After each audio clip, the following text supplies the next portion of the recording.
ici Henri-René de Cotterêts. Aujourd'hui, nous vous emmenons à bord du Gran Turismo 46 des chantiers Beneteau.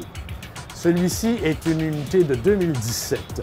C'est même la coque numéro 7. Un numéro chanceux, comme vous allez pouvoir le voir, et comme c'est sans doute le cas pour toutes les unités de ce Gran Turismo 46, qui offre à la fois le confort d'une grande unité de ce style, un style Express Cruiser, mais aussi des performances. Et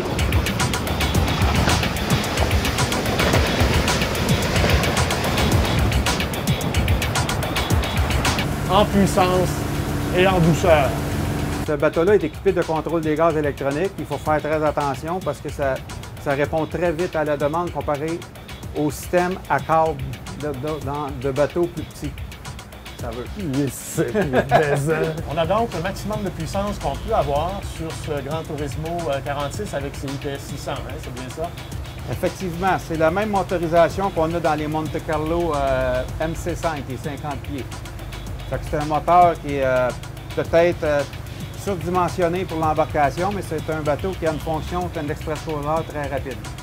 Et parlez-nous encore un peu plus de ces IPS pour nos auditeurs qui ne les connaissent pas déjà. Qu'est-ce que c'est le IPS? C'est des pods qui sont en dessous du bateau qui actionnent le bateau, que les hélices sont projetées vers l'avant et qui font que la fonction de ces pods-là peuvent marcher indépendamment avec un système de joystick pour faciliter l'accostage. En même temps, le système IPS est très, très économique pour l'économie de carburant et aussi très performant pour la vitesse.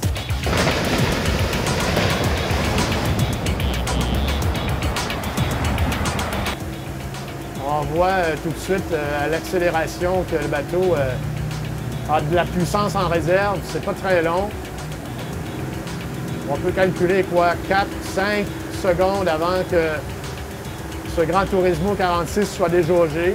Peut-être être une table de gauche. Ben là, il a l'air pas mal équilibré. Là. Pas pire, hein? Mais dans la vague, il est très bon. Tu peux y en donner, il n'y a pas de problème. On est sur le fleuve Saint-Laurent. Il y a un vent de nord-est avec un clapot de certainement 2 à 3 pieds. Et puis, c'est quand même un grand bateau, un bateau assez lourd avec 25 000 livres sur la pesée. On ne sent pas du tout l'effet de la vague. Le bateau a un comportement très marin, très doux, remarquablement doux.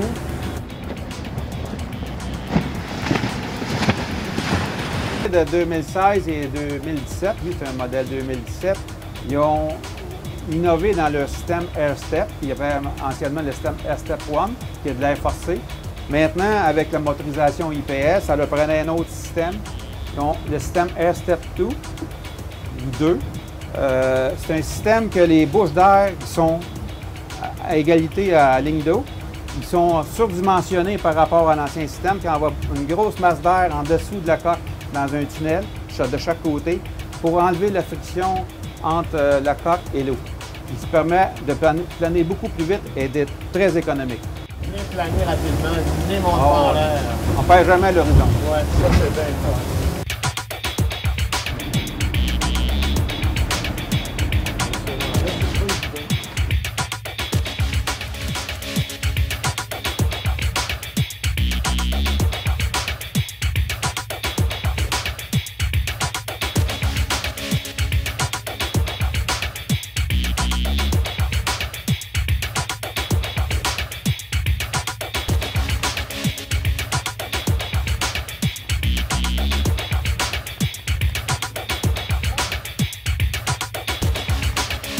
Je te demandais plus, encore une fois.